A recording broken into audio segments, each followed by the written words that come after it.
अभी तक जो चर्चाएं हो रही थी प्रत्यक्ष की, अब एक चर्चा होने जा रही है अप्रत्यक्ष की। भगवान के नाम की महिमा इतनी बड़ी है कि परमात्मा स्वयं कुछ लोगों को तारा है, लेकिन नाम करोड़ों लोगों को तार दिया है। नाम की महिमा का वर्णन करते हैं श्री सुखदेव जी महाराज। राजा परीक्षित से कहते हैं, अजामिल नाम का एक दासी पुत्र था। नहीं, कन्नौज में एक ब्राह्मण थे, उनका ये पुत्र था। और ये अजामिल बड़ा वेदज्ञ था, सब कुछ जानता था।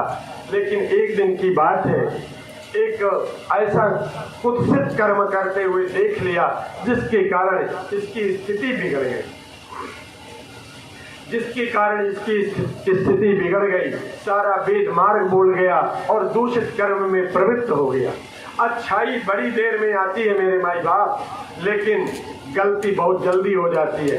एक बार अगर गांजे की फूंक लग जाए ना, तो फिर जीवन पर्यंत पीता रह जाए। और मैं जीवन भर पढ़ा हूँ, भजले नारायण नारायण नारायण, भजले नारायण नारायण नारायण, पर मुंह से आवाज नहीं निकलेगी। क्योंकि आजकल कहाँ जाते हैं लोग, अब तो लड़के भी जाने लगे। पहले केवल लड़कियां बहुएं जाती थी, हाँ कहते हैं उसको ब्यूटी पार्लर। ब्यूटी पार्लर में जब जाते हैं ना, तब वो ब्यूटी पार्लर वाला सिखाता है कि अब तुम्हारे यहाँ शादी ब्याह होने वाली है, इतने डिग्री का ही मुंह खोलना, नहीं तो दांत ज्यादा दिख जाएंगे। तो अब सभी लोग जाने लगे। वैसे तो चाहे जितना उटपटांग बोलते रहे, कभी लाज नहीं लिखती। लेकिन जब मैं श्रीमन नारायण नारायण नारायण, तब जरूर मुंह बंद हो जाएगा, कहीं कोई मेरे दांत न देख ले, काले काले तम्बाकू खाए हुए, कोई मेरा वो न देख। उस समय जरूर लाज लगती है, लेकिन उसके सामने निर्लज्ज होना है मेरे माई बाप। उसके सामने कोई कपड़ा रह नहीं जाएगा, कोई पर्दा रह नहीं जाएगा।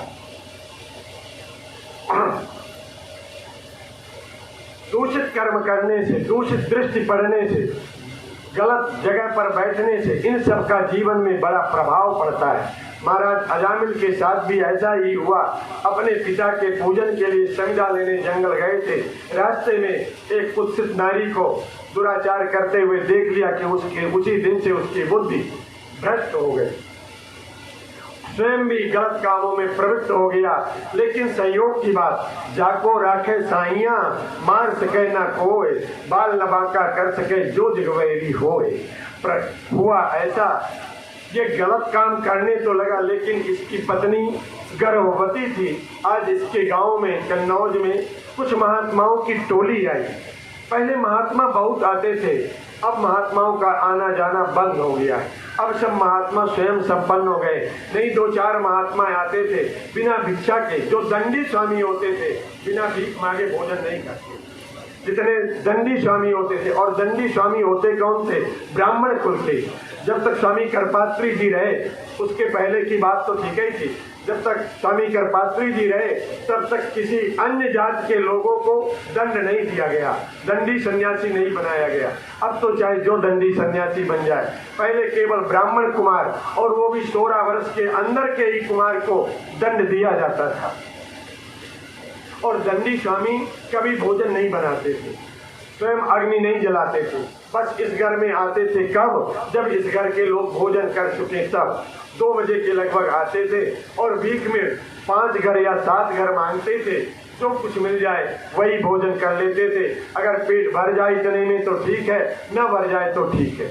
क्योंकि भोजन करने के बाद जो अच्छी गृहिणियाँ होती हैं, उनके रसोई में कुछ न कुछ बच जाता है। जो दरिद्राओं में उनकी बात नहीं करता, लेकिन जो कुलीन घर की औरतें होती हैं, वो कुछ भोजन ज़्यादा ही बनाती हैं। पता नहीं कोई और आ जाए, अतिथि देवता होता है, अतिथि देवो भव, इसलिए थोड़ा ज़्यादा बनाती हैं। तो जो समस्त परिवार भोजन कर चुका है, अब बच गया, उसमें कोई हमारी ममता नहीं रह जाती है, उसको मांगते थे वो महात्मा। और उस भौरी को चिक्कर को ले जा करके नदी किनारे हाथों में रख करके ही भोजन कर लेते थे। न पात्र की आवश्यकता होती थी, न बिछौने की आवश्यकता होती थी, न छाया की आवश्यकता होती थी। ऐसे योगी को दंडी स्वामी कहा जाता है। तो ऐसे योगियों की, महात्माओं की एक मंडली आई कन्नौज में। दोपहर का समय हो गया, माँ कुछ लड़के खेल रहे थे खोर में।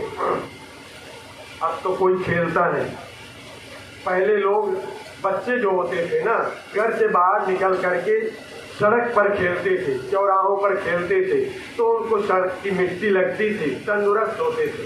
अब आज घर का लड़का अभी 2 बरस का हुआ है, माई से उतने ऑप्शन नहीं बनते इस मोबाइल में, पर उस लड़के को सारे ऑप्शन आते हैं और वो इसलिए देती है कि जिससे वो परेशान न हो, मुझको परेशान न करे। अपनी परेशानी से बचने के लिए वो मोबाइल अभी 2 बरस के बेटे को दे देती है। और मैं बता दूं कि 5 बरस में वो मोटा चश्मा चढ़ेगा कि दिखना बंद हो जाएगा। बच्चों को मोबाइल देना बंद कर दीजिए। अब आया को न दीजिए, मदालसा जैसे पुत्रों को पालिए, मदालसा जैसे, नहीं तो तुम्हारा लड़का अंधा हो जाएगा, बहरा हो जाएगा, गैंग्रीजें हो जाएंगी, तमाम इस तरह की मस्तिष्क में इतनी बीमारियां लगेंगी कि सारा धन डॉक्टरों के पास ही चला जाएगा, इतनी बीमारी लगेगी मोबाइल से। बोले वृंदावन बिहारी लाल की जय। कुछ लड़के खेल रहे थे, साधुओं ने पूछा किसके घर यहाँ कोई धर्मात्मा का भी भवन है जिसके घर ब्राह्मणों को भोजन भिक्षा दी जाती हो। लड़कों ने परिहास कर दिया, उनके साथ उपहास कर दिया, अजामिल का घर बता दिया कि उनके यहाँ, इसलिए बता दिया कि जब अजामिल के घर जाएंगे तो मारेगा, पीटेगा, जो लिए होंगे वो भी छीन लेगा, इसके लिए अजामिल का घर बता दिया। पहुंचे जाकर, संयोग से अजामिल घर में नहीं थे, पत्नी थी, लेकिन पत्नी बड़ी पतिव्रता थी। सोचा महात्मा आए, कभी हमारे घर महात्मा आते नहीं, हमारे पति इस तरह की दुष्टता करते हैं कि कभी कोई सज्जन पुरुष हमारे घर आता नहीं। आज महात्मा आए, जल्दी जल्दी उसने कुछ जलपान कराया, यथाशक्ति दक्षिणा दी और धक्का मार मार करके बाहर करने लगी। महात्माओं ने पूछा बेटी तुमने इतना सुंदर हमको जलपान कराया, भोजन कराया, दक्षिणा भी दी, बड़ा सुंदर भाव दिखाया, क्यों इतना धक्का मार करके घर से बाहर निकाल रही हो? बोले महाराज अभी हमारे पति आएंगे तो तुमको मारेंगे, पीटेंगे, तुम जो लिए वो सब छीन लेंगे, हमारा ये सब करा कराया में पानी फिर जाएगा, कोई मुझको लाभ नहीं होगा, इसलिए जल्दी करो महात्मा चले जाओ। लेकिन मैं आपको बात बता दूं, संत किसी का कर्जा 1 मिनट नहीं रखता, संत किसी का 1 मिनट कर्जा नहीं रखता, 1 सेकंड कर्जा नहीं रखता। जैसे संग में आप रहेंगे उस तरह का प्रभाव आपके ऊपर तुरंत पड़ेगा। इसका उदाहरण है जब हनुमंत लाल जी महाराज सीता अन्वेषण में जा रहे थे लंका की ओर, तो उन्हें एक राक्षसनी मिली और उसने ये कहा कि मेरा आहार वही है जो चोर होता है। हनुमान जी महाराज कहे तुम तो देवी बहुत अच्छी हो, प्रणाम करने के लायक हो, तुम चोरों को खाती हो, बड़ी अच्छी हो। और इतना कह करके वो 1 योजन का मुंह फाड़ा। हनुमान जी महाराज पूछे माई ये क्या कर रही है? बोले बताए ना कि मोर आहार जहाँ लगी चोरा, जहाँ तक संसार में चोरे में उन्हीं का भोजन करती हूँ। हनुमान जी ने देखा ये तो मुझको ही खाने दौड़ रही है, और जो सबसे बड़ा चोर है उसकी आज्ञा मान रही है, जो पराये की नारी को चुरा के लाके बैठा है उसको नहीं खाती है, और मैं उसका पता लगाने जा रहा हूं तो मुझको खाने दौड़ रही है। मुटका 1 महाकपि हानि पढ़े सुंदरकांड में ना, संत किसी को मुटका नहीं मारता, संत किसी के ऊपर नाराज नहीं होता, संत किसी को श्राप नहीं देता, संत सबका कल्याण करता है, संत सबका कल्याण करता है। इसका वास्तविक अर्थ सुनने की कोशिश करें, आप भी मन लगाएं। मुटका 1 महाकपि हनि रुधिर बमत धरणी ठनमानी। जैसे हनुमंत लाल जी महाराज का मुटका लगा वैसे ही वो खून कह करने लगी ना, खून कह नहीं किया, एक संत प्रवर का सानिध्यता प्राप्त हुई, क्षण भर के लिए संत की सानिध्यता प्राप्त हुई तो उसका सारा का सारा राग, काम, क्रोध, लोभ, मोह, मद, मत्सर, छल, दंभ, पाखंड, ईर्ष्या, डाह, ये मानव के 10 प्रबल शत्रु हैं। काम, क्रोध, लोभ, मोह, मद, मत्सर, छल, दंभ, पाखंड, ईर्ष्या, डाह, ये मानव के 10 सबसे बड़े शत्रु हैं।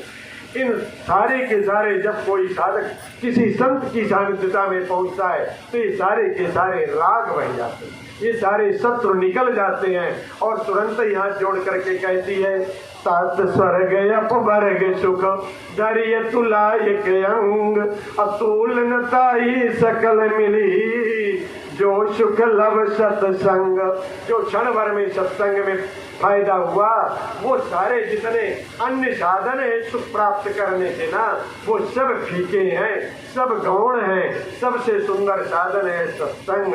अगर किसी को सुख चाहिए जीवन में तो सत्संग करे, सत्संग।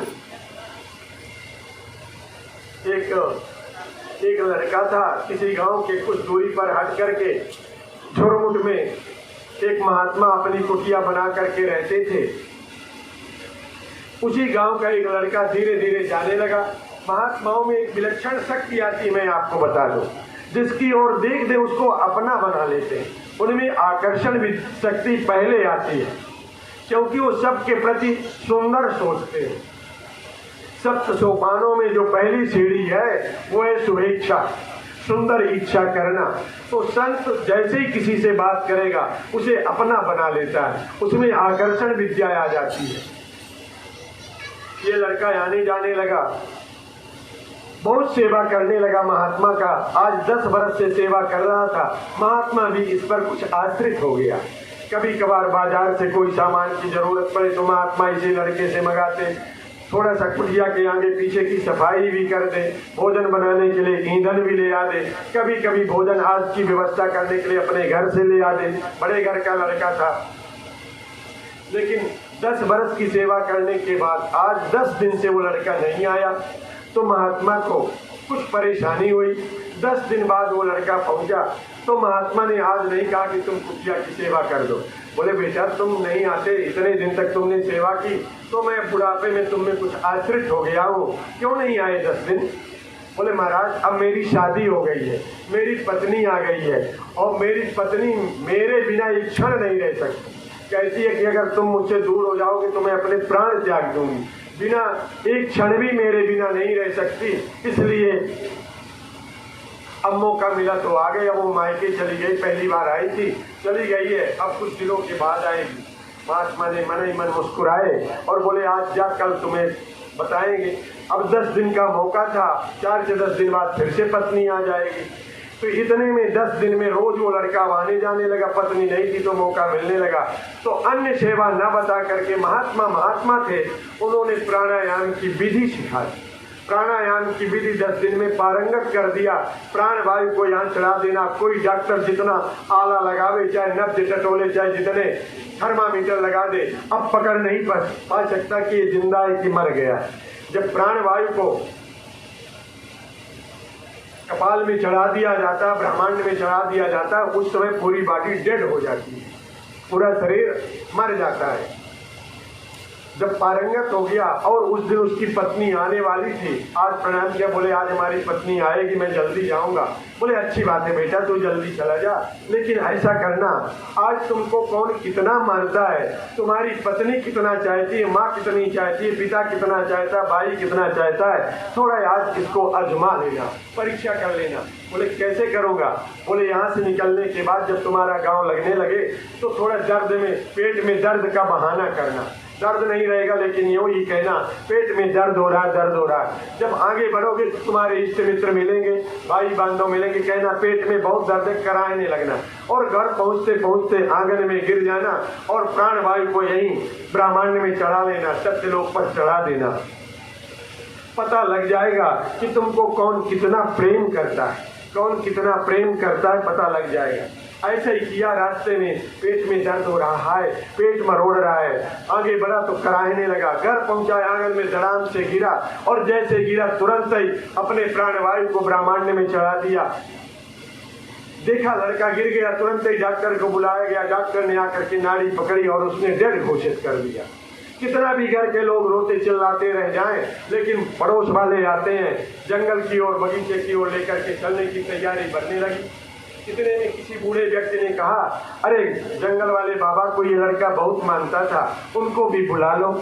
और महात्मा को पता ही था, माँ रोए जा रही थी, भाभी रोए जा रही थी, भैया रोया जा रहा था, इतना करुण क्रंदन हो रहा था, पूरा आकाश उठाए हुए थे। अभी नया नया लड़का जिसका अभी आज गौना हुआ है, बहू आई हुई है दोबारा, क्या करुण क्रंदन मचा रहा होगा, सोचने की बात है। महात्मा को पता ही था। धीरे धीरे महात्मा अपने यहाँ पर ही आ गए बिना बुलाए। सबने जाकर के पैर पकड़ लिया, तुमको बहुत मानता था, मेरे लाल को जिंदा कर दो, मेरे बेटे को जिंदा कर दो। महात्मा ने कहा रोना धोना बंद करो, मैं जिलाए देता हूँ। रोना धोना थोड़ा बंद करो, मैं जिलाए देता हूँ। अब सब रोना धोना बंद कर दिए। बाबा साहब जिला दे। बोले एक कटोरी जल लाओ। एक कांसे के कटोरा में जल लाया गया। महात्मा जल लिया और उसकी डेड बॉडी पर लगा घूमने, होठों को लगा बुदबुदाने। अब पता नहीं क्या बुदबुदा रहा है, कौन सा मंत्र पढ़ रहा है, लेकिन लगा बुदबुदाने। 7 बार परिक्रमा किया और फिर गया तो कुर्सी में बैठ गया। बोले हाँ, इस कटोरी का जो जल पी लेगा वो मर जाएगा, ये लड़का जिंदा हो जाएगा। इस कटोरी का जो जल पी लेगा वो मर जाएगा और इसके बाद ये जिंदा हो जाएगा। अब पूछा गया भाइयों से, बोले मैं क्यों मरूं, मेरा अपना परिवार है, मैं क्यों इसके लिए मरूं। माँ से पूछा गया, बोले अब इसके लिए महाराज मैं क्यों मरूं, और भी मेरे बेटे हैं, बहुएं हैं, नाती हैं, इसके लिए मैं अपना प्राण क्यों दूं। पिता से पूछा, उनका भी यही उत्तर रहा। पत्नी के पास बाबा गए, बोले बेटी तू तो इसको बहुत चाहती है ना, प्राणों से ज्यादा चाहती है, कहती है कि मैं इसके बिना 1 मिनट नहीं रहूंगी, प्राण गंवा दूंगी, तो तू पी ले, तू तो मर जाएगी पर तेरा पति है जिंदा हो जाएगा। बोले वाह, अभी आज मैं पहली बार आई हूँ और इसके लिए प्राण गंवा दूं, क्या आप संसार में लड़के नहीं है, ये मर गया तो मैं अपने प्राण गंवा दूं और ये गुलछर्रे उड़ावे, मुझे नहीं पीना तुम्हारा पानी। ओ चारों तरफ देखा, कोई पानी पीने को तैयार नहीं। जो अभी तक हाय हाय मचाए हुए थे, कोई पानी पीने को तैयार नहीं। बाबा ने कहा मैं पी लूं। सबने एक ही साथ कहा हाँ महाराज तुम पी लो, मर जाओगे। आगे नाथ ने पीछे पकड़ा, कौन रोएगा तुम्हारे नाव का, तुम पी लो।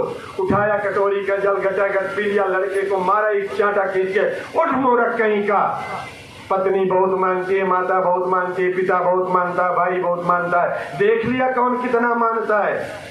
अरे कोई नहीं इस दुनिया में, केवल सब स्वार्थ के संगी हैं। जब तक हम इनका हित करने के लिए हैं तब तक ये अपने हैं। जिस दिन हम इनके हित के लायक न रह जाएंगे, इस संसार में कोई नहीं मेरे माई बाप, कोई नहीं। केवल ये संसार झूठा है, झूठा झूठा बोलता है।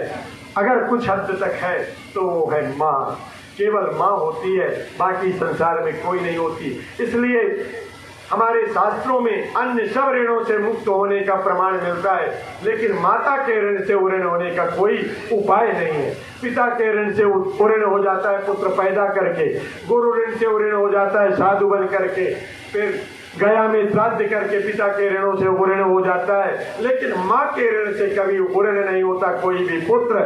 इसलिए संसार में अगर कोई पूजनीय गुरु है, देवता है, भगवान है, तो वो माँ होती है। बोले वृंदावन बिहारी लाल की जय। श्री कृष्ण गोविंद हरे।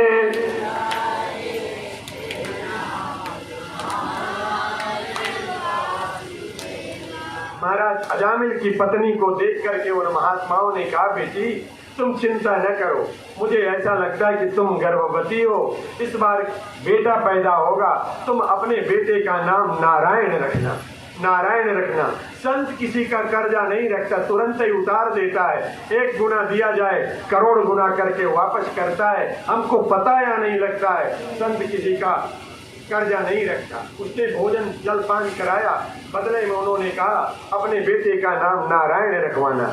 कालांतर में उसको बेटा पैदा हुआ और इस बार अपने बेटे का नाम नारायण रखवाया। अजामिल यद्यपि जीवन पर्यंत जब से दूषित कर्म को देखा तो ये भी दूषित हो गया, महापापी हो गया। मरने के समय जब आया, पर इसका प्रेम अपने छोटे बेटे पर, हर माता पिता का प्रेम सबसे छोटे बालक पर अधिक होता है स्वाभाविक रूप से। बड़े मझले पर कम होता है, छोटे पुत्र पर स्नेह अधिक होता है माता पिता का। तो इस अजामिल का भी बेटा नारायण 1 गिलास पानी दे दो, बेटा नारायण ये कर दो, बेटा नारायण वो कर दो। नारायण के प्रति प्रेम था इसका, नारायण के प्रति नहीं, अपने बेटे के प्रति प्रेम था। आज जब ये सोया हुआ था, मृत्यु का समय आ गया, उस समय यमराज के दूत आते हैं। जैसे इसके गले में यमराज के जब दूत आते हैं, केवल आते हैं, गले में गलफांस नहीं डालते, गले में फांसी अभी नहीं डालते, केवल देख करके ही मेरे माई बाप टट्टी पेशाब सब छूट जाता है। उनको देख इतने भयावह होते हैं कि सारे कर्म हो जाते हैं। उनको मारना नहीं पड़ता, उनके देख करके डर के मारे अपने आप ही अटैक आ जाता है, हार्ट बंद हो जाता है। जिस समय वो आते हैं सामने, इतने भयावह होते हैं, इतने डरावने होते हैं कि देख करके ही अटैक आ जाता है।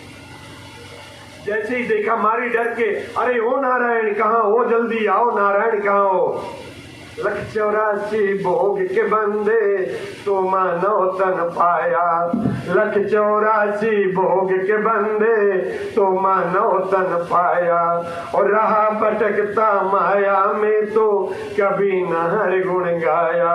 भजले नारायण नारायण नारायण, श्रीमन नारायण नारायण भजले नारायण नारायण नारायण। गज अनुग्रह लड़े जल भीतर, लड़त लड़त गज हारा। गज अनुग्रह लड़े जल भीतर, लड़त लड़त गज हारा। हार गया जब तब तुमको फिर से आए पुकारा। आओ नारायण नारायण नारायण, आओ नारायण नारायण नारायण, श्रीमन नारायण नारायण नारायण। अरे ओ नारायण जल्दी आ, बचाइए, कौन डाकू आ गए हैं, बहुत डर लग रहा है, नारायण बचाओ नारायण बचाओ।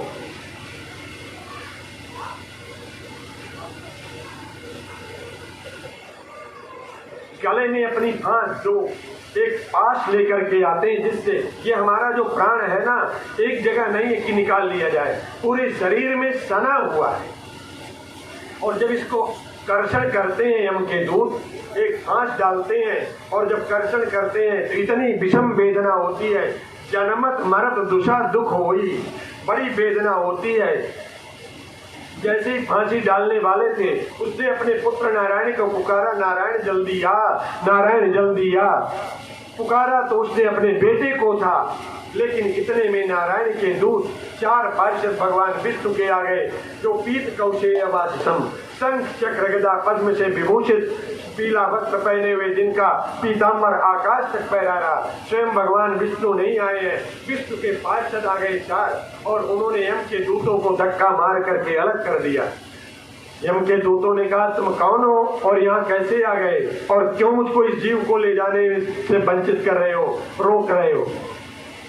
बोले अब इस पर तुम्हारा कोई अधिकार नहीं है, तुम यम के दूत हो, कुछ धर्म और कुछ धर्म की मर्यादाएं परिभाषाएं जानते हो कि नहीं, किसको तुम्हें ले जाना है किसको नहीं ले जाना है, यमराज ने तुमको सिखाया नहीं है, बताया नहीं है।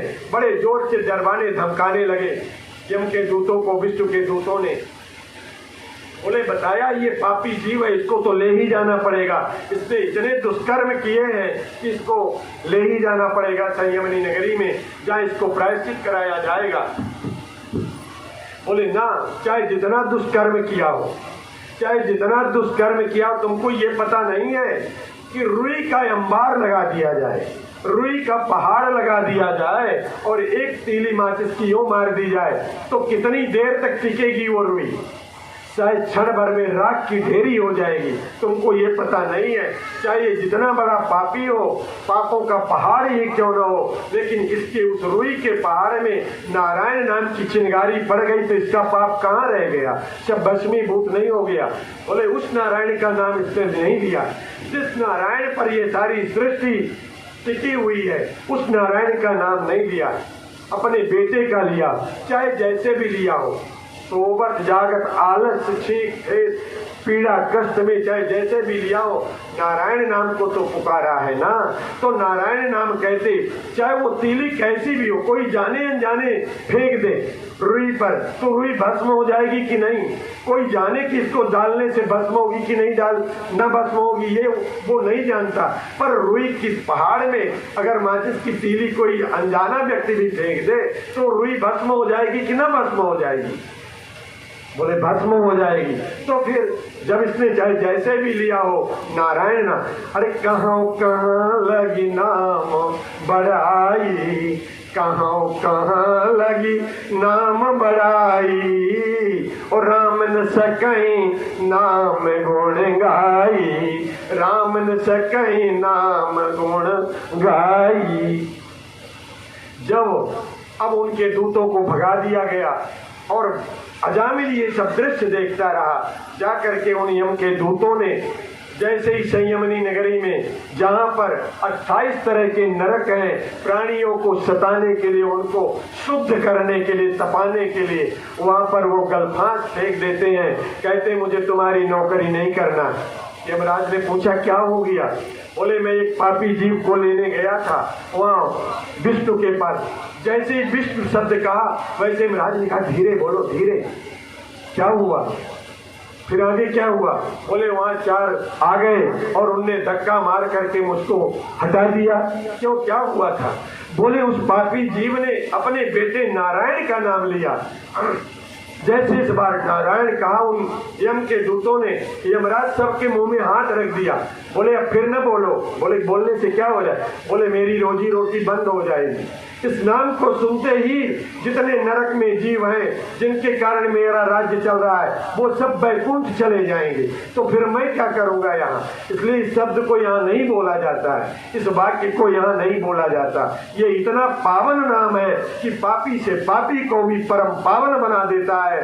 इसलिए इस नाम को मत उच्चारण करिए। और मैंने जहाँ पर कोई अपने माता पिता की सेवा करने वाला हो, भगवान नाम का सुबह शाम उच्चारण करने वाला हो, भोजन कितना सुंदर बनाओ, थाली लगा करके भगवान को निवेदित करके भोजन करता हो, सुंदर कितना सुंदर आभूषण गहना आया हो, भगवान को पहना करके पहन ले, तुम ही निवेदित भोजन करहीं, प्रभु प्रसाद पट भूषण धरहीं, शीश नवई सुर गुरुद्विज देखी, प्रीति सहित कर विनय विषेखी। ऐसे लोग जहाँ हो वहाँ तुमको नहीं जाना है। चाहे वो जितना पाप हो, उसका सारा का सारा पाप क्षार होता रहता है। जो पंच कमल करके भोजन करता है ना, उसके सारे पाप समाप्त हो जाते हैं। पंच कमल का मतलब है प्राणाय स्वाहा, ज्ञानाय स्वाहा, समानाय स्वाहा, उदानाय स्वाहा। जो ऐसा करके फिर भोजन करता है, थाली को परमात्मा को दिखाना भरा है, खाता नहीं, खाना हम ही को है, बस दिखा देना है। पति ने सुंदर हार ले आया है, नाक की नथनी ले आया है, केवल राधा रानी को एक बार चढ़ा दीजिए, फिर पहनिए, आपकी नाक में शोभा देगा और ज्यादा, पर एक बार उसको चढ़ा दीजिए, सुंदर लगेगा अधिक, उसमें चमक आ जाएगी अधिक। इस तरह जीवन में जो कुछ भी करें सब अपने इष्ट के साक्षित्व काल में कर ले, कोई पाप नहीं लगेगा। आज के बाद जहाँ लोग ऐसे हो वहाँ तुम्हें नहीं जाना है। जहाँ जय विधि हो धर्म निर्मूला, जो प्राणी धर्म को, धर्म की जड़ को काटता हो, उसको ले आना, वो है पापी। सब पापी नहीं है। जिनको हम पाप करते कहते हैं ना, हमारी परिभाषा में अमुक व्यक्ति पापी है, पर ना कोई जरूरी नहीं है। उसका पाप उसी तरह से पुण्य का भी काम कर सकता है। कोई पूछे हमसे कि क्या कोई आपके पास ऐसा उदाहरण है कि गलत काम भी और पुण्य दे जाए, ऐसा उदाहरण है? तो हाँ है। जालंधर की कथा जो है इसी का उदाहरण है। जालंधर की पत्नी का नाम था वृंदा और वो बड़ी पतिव्रता थी। जालंधर की पत्नी बड़ी पतिव्रता थी। अपनी पत्नी के पातिव्रत के बल को पा करके जालंधर दुनिया में अत्याचार करता था। इतना अत्याचार करता था कि सभी देवी देवता उससे त्राहिमाम करने लगे और भगवान विष्णु के शरण में पहुंचे। भगवान विष्णु ने ध्यान लगा करके देखा कि इतना शक्तिशाली कैसे है। पता लगा कि इसकी पत्नी जो वृंदा है वो पतिव्रता है और पतिव्रता नारी के सामने उसका बल पा करके, कल मैंने एक बात कही थी, कहिए तो सुना दूं आपके पास समय हो तो। पतिव्रता नारी में कितना बल होता है सुना दिया जाए, सुनने की इच्छा हो तो। थोड़ा सा टाइम लगेगा, फिर कहिएगा नहीं कि पंडित जी कुटाएंगे, इसलिए कि कुछ लोग तभी आए जब 5वीं बार का शंख बजा है। सत्यनारायण में 5 अध्याय होते हैं, तो वहां से अपने घर से सुनते सुनते बैठा रहता है। एक बार बजा पहला अध्याय, दूसरा बजा दूसरा अध्याय, तीसरा बजा तीसरा अध्याय, 5वां बजा अब चलो अब पंजीरी मिल जाएगी। तो कुछ लोग तो 5वें अध्याय की कथा का समापन का शंख सुनकर पंजीरी खाने के लिए आ जाते हैं। पर मैं छोड़ूंगा नहीं। समझ भी रहे लोग कि किसको आ कह रहे हैं, मैं छोड़ूंगा नहीं। भगवान कृष्ण का ये नियम है, पूतना कहती है कि छोड़ दे मेरा दूध ज्यादा नहीं पचेगा। भगवान कृष्ण कहते सुन रही पूतना, एक तो मैं पकड़ता नहीं और जिसे पकड़ लेता हूँ फिर उसे छोड़ता नहीं, जिसको मैं पकड़ लेता हूँ उसको फिर छोड़ता नहीं। थोड़ा सा कथांतर है पर इसी का विषय है। आइए सुनते हैं। मन को पवित्र करेगा, पावन करेगा, मन को मोड़ देगा। पूरे विश्वास के साथ कहता हूँ, सावधानतया सुनो। थोड़ा सावधानी के साथ सुना जाए। उस समय की बात है जब लंका में महाराज लक्ष्मण को आज शक्ति बाण लगा। लक्ष्मण को जब शक्ति बाण लगा, मेघनाथ ने सोचा एक को आज निपात दिया, दूसरे को कल ले जाऊं लक्ष्मण को, महाराज रावण को दिखा दूं कि एक को मार दिया। बड़ा प्रसन्न हुआ। जैसे ही लक्ष्मण के पास पहुंचा अपना बल लगाया, लेकिन जगदाधार शेष के उठे चले किसी आए। एक मेघनाद नहीं, मेघनाद सम कोटि शत, 100 करोड़ योद्धा लग गए मेघनाद के जैसे, लेकिन लक्ष्मण को उठा न पाए। मेघनाद सम कोटि शत योद्धा रहे उठाए, और जगदाधार शेष किमी उठे चले खिसियाए। वैसे मुझे प्रहलाद चरित्र तक जाना चाहिए था, पर अब कल देखेंगे। कल इस आंगन में कथा के माध्यम से आनंद कंद लीला बिहारी लीला पुरुषोत्तम भगवान श्री कृष्ण का कथा के माध्यम से प्रागट्य करेंगे। उनका नंदोत्सव हम सब भी मनाएंगे।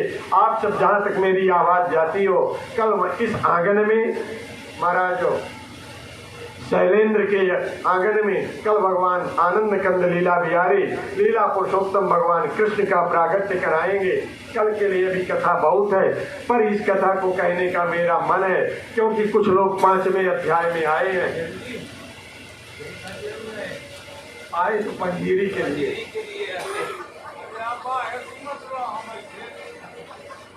बोल वृंदावन बिहारी लाल की जय। पंजीरी खाने आते हैं। जब नहीं उठे तो खिसिया करके चल दिए। इतने में हनुमंत लाल जी महाराज की दृष्टि पड़ी कि भैया लक्ष्मण मूर्छित हैं। दौड़ के गए, जय श्री राम कह के उठाया। जिसे अपने इष्ट के नाम पर इतना विश्वास हो, वो केवल लक्ष्मण भर को नहीं कि आज क्या कर सकता है आगे बताता हूँ। थोड़ा सा समय है, आइए मेरी कथा को सुनिएगा, परम आनंद आएगा। मैं विश्वास दिलाता हूँ। जैसे ही ले जाकर